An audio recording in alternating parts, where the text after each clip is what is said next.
Students compound microscope पे problem discuss करेंगे और प्रॉब्लम ये है कि a microscope has an objective lens of 10 millimetre, यानी कि ऑब्जेक्टिव जो है माइक्रोस्कोप का उसकी फोकल लेंथ 10 मिलीमीटर है and the eyepiece of 25 millimetre focal length, और आईपीस उसका 25 मिलीमीटर फोकल लेंथ का है। What is the distance between the lenses and it's magnification. तो फाइंड आउट करना है हमने कि लेंसेज के दरमियान में डिस्टेंस क्या होना चाहिए और उसकी मैग्निफिकेशन क्या होनी चाहिए if the object is in sharp focus. Condition ये है कि ऑब्जेक्ट जो है उस वक्त शार्प फोकस में हो, यानी कि उसकी इमेज जो है वो क्लियर हो, फाइनल इमेज बहुत क्लियर हो और मैग्नीफाइड इमेज हो। और दूसरी बात यह है कि ऑब्जेक्ट का डिस्टेंस हमें दिया गया है when it is 10.5 millimetre from the objective, यानी कि ऑब्जेक्ट जब जो है वो 10.5 मिलीमीटर हो ऑब्जेक्टिव से।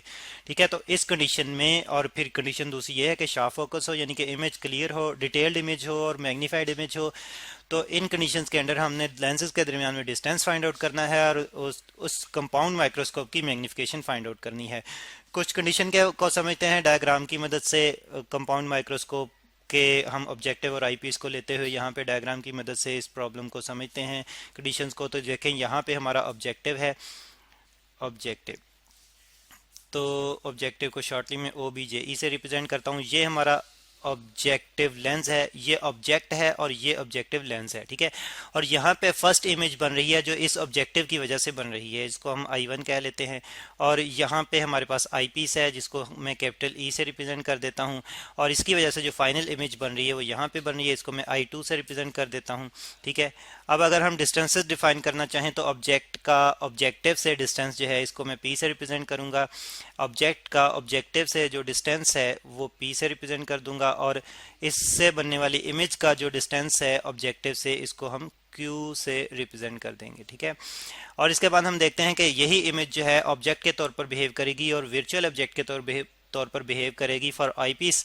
तो फिर इस वर्चुअल ऑब्जेक्ट के डिस्टेंस को आई पीस से मैं P1 से रिप्रेजेंट कर दूंगा। ठीक है, और इसके बाद अगर हम देखें कि आई पीस से जो फाइनल इमेज बनेगी तो वो कहाँ पे होगी, तो स्टूडेंट्स आई पीस से जो फाइनल इमेज बनेगी वो least distance of distinct region पे बनेगी, यानी कि जो Q1 हमारे पास होगा वो D के बराबर होगा। फाइनल इमेज का डिस्टेंस जो है वो Q1 से रिप्रेजेंट करेंगे और ये D के least distance of distinct region के बराबर होगा, जो हम जानते हैं कि 25 मिलीमीटर होता है। अच्छा, अब हम जो है वो पहले डाटा नोट डाउन कर लेते हैं कि डाटा हमें क्या गिवन है, तो फिर उसको यूज़ करते हुए हम सॉल्व करेंगे। डाटा में हम देख रहे हैं कि फोकल लेंथ हमें गिवन है ऑब्जेक्टिव की, एफ ओ से रिप्रेजेंट करते हैं फोकल लेंथ को, और ये है हमारे पास 10 मिलीमीटर, 10 मिलीमीटर। और आईपीएस की भी फोकल लेंथ हमें गिवन है, एफ ई से आईपीएस की फोकल लेंथ को रिप्रेजेंट कर देते हैं, और ये है हमारे पास 25 मिलीमीटर। और ऑब्जेक्ट का डिस्टेंस ऑब्जेक्टिव से दिया गया है जिसको मैंने पी से रिप्रेजेंट किया हुआ है, ये है 10.5 मिलीमीटर, 10.5 मिलीमीटर।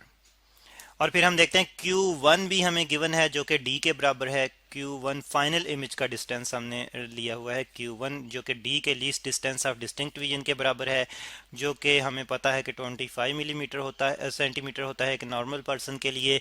और इसको अगर हम मिलीमीटर में कन्वर्ट करना चाहें तो स्टूडेंट्स हम जानते हैं कि 1 सेंटीमीटर में 10 मिलीमीटर होते हैं, 10 मिलीमीटर। ठीक है, और इसका मतलब यह है कि 25 सेंटीमीटर को अगर हमने कन्वर्ट करना है मिलीमीटर में तो 10 से मल्टीप्लाई कर देंगे, तो हमारे पास ये मिलीमीटर में आ जाएगा और ये हमारे पास आएगा 250 मिलीमीटर।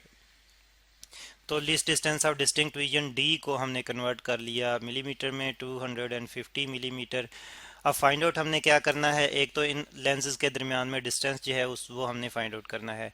इस डिस्टेंस को, इस लेंसेज के दरमियान डिस्टेंस को मैं अगर कैपिटल एल से रिप्रेजेंट कर दूं यहाँ पे, जो हमने फाइंड आउट करना है, तो हम देखते हैं कि ये वाला डिस्टेंस जो है ये बराबर होगा Q distance plus P1 distance के। ठीक है, तो इस तरह से अगर हम पहले Q और फिर P1 फाइंड आउट करके उनको एडअप कर दें तो फिर हमें जो है वो टोटल L मिल जाएगा। तो फिर हमने मैग्निफिकेशन भी फाइंड आउट करनी है, एक तो L हमने फाइंड आउट करना है डिस्टेंस बिटवीन लेंसेज, और दूसरी हमने टोटल मैग्निफिकेशन फाइंड आउट करनी है इस कंपाउंड माइक्रोस्कोप की। तो अब सॉल्यूशन की तरफ आते हैं। सॉल्यूशन। और हम देखेंगे कि यहाँ पे ऑब्जेक्टिव के लिए हम पहले ऑब्जेक्टिव यूज़ करते हुए क्यू फाइंड आउट करेंगे, और फिर आईपीस यूज़ करते हुए पी वन फाइंड आउट करेंगे, फिर दोनों को ऐड अप करेंगे तो टोटल एल, टोटल डिस्टेंस हमें लेंसेज के दरमियान में मिलेगा।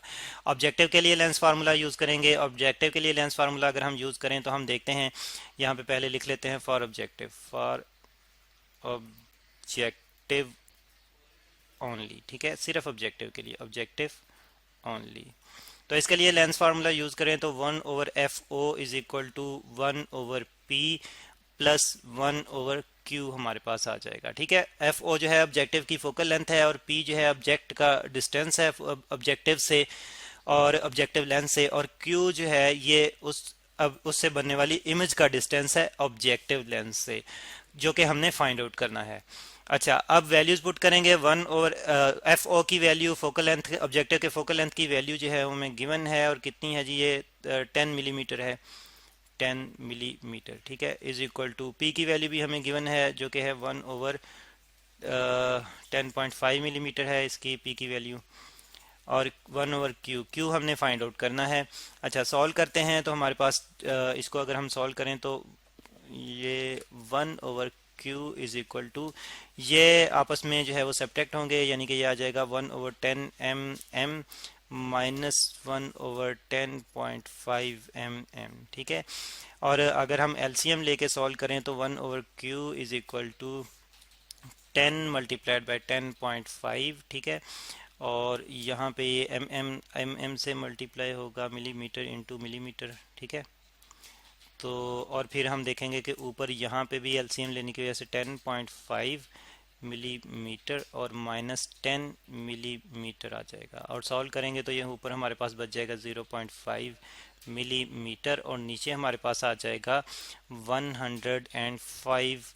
और यहाँ पे मिलीमीटर को वैसे ही प्रोडक्ट में ही अभी लिखते हैं, मिलीमीटर इंटू मिलीमीटर। अब हम देखते हैं कि इनमें से एक कैंसिल आउट हो जाता है ऊपर वाले के साथ, तो हमारे पास बच जाता है 0.5। 1/Q इज इक्वल टू 0.5/105, सॉरी 105 मिलीमीटर बच जाता है। अब जब हम इसको सॉल्व करते हैं स्टूडेंट्स तो ये हमारे पास आ जाता है 1/210 मिलीमीटर, और रेसिप्रोकल ख़त्म करते हैं तो Q हमारे पास आ जाता है 210 मिलीमीटर, ठीक है। ये हमने फाइंड आउट कर लिया। अब हमने P1 फाइंड आउट करना है, और वो हम फाइंड आउट करेंगे आईपीस को यूज़ करते हुए। ज़रा गौर करें कि ये P1 जो है ये वर्चुअल ऑब्जेक्ट का डिस्टेंस है आईपीस से, तो ये हमने P1 फाइंड आउट करना है, और Q में एडअप करके L हमें मिल जाएगा। अच्छा, तो अब आईपीस पे लेंस फार्मूला अप्लाई करेंगे, तो यहाँ पे लिख लेते हैं फॉर आईपीस,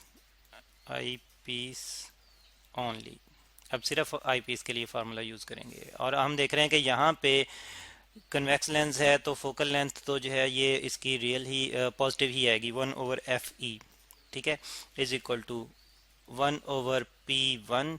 और इससे बनने वाली जो इमेज है ये, क्योंकि इमेज जो है वर्चुअल है, तो इसलिए यहाँ पे इसका डिस्टेंस जो है, जो कि हमने Q1 से रिप्रेजेंट किया हुआ है, नेगेटिव में लेंगे, ठीक है। अब Q1 जो कि D के बराबर है, हमें पता है Q1 जो है ये D के बराबर है, तो फिर यहाँ पे हम D की ही वैल्यू पुट करेंगे Q1 की जगह, और P1 हमने फाइंड आउट करना है। FE की वैल्यू हमें गिवन है जो कि है 25 मिलीमीटर, ठीक है, is equal to 1/P1 minus 1/Q1 की जगह D की वैल्यू जो कि हमने मिलीमीटर में कन्वर्ट की थी 250 मिलीमीटर। अब सॉल्व करेंगे 1/P1 इज इक्वल टू 1/25 और प्लस 1/250 मिलीमीटर, ठीक है। एलसीएम लेके सॉल्व करेंगे तो यहाँ पे हमारे पास फिर ये आ जाएगा 250 और ओवर 10 ऊपर 10 प्लस 1 आ जाएगा, यानी कि 11/250 और इस रेसिप्रोकल को जब हम उल्टाएंगे P1 हमारे पास आ जाएगा, P1 हमारे पास आ जाएगा 250, सॉरी यहाँ पे 5 नहीं डाला हमने, 250 डिवाइड बाय 11, और सॉल्व करेंगे तो ये हमारे पास आ जाएगा 22.7 मिलीमीटर। तो P1 हमारे पास आ गया स्टूडेंट्स 22.7 मिलीमीटर। अब P1 और Q को यूज़ करते हुए हम टोटल लेंथ फाइंड आउट करेंगे, लेंसेज के दरमियान में जो डिस्टेंस है वो फाइंड आउट करेंगे।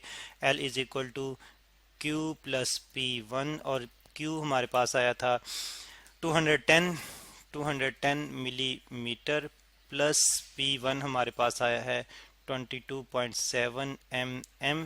ठीक है, एडअप करेंगे तो हमारे पास टोटल डिस्टेंस ऑब्जेक्ट लेंसेज के दरमियान में आ जाएगा अप्रॉक्सीमेटली। यहाँ पे लेंगे यानी कि इसको राउंड ऑफ करते हुए ये हमारे पास आ जाएगा 233 mm, दोनों लेंसेज के दरमियान का डिस्टेंस। तो ये डिस्टेंस आ गया दरमियान का। अब हमने फाइंड आउट करनी है मैग्नीफिकेशन, तो वो हम नेक्स्ट लेक्चर में फाइंड आउट करेंगे।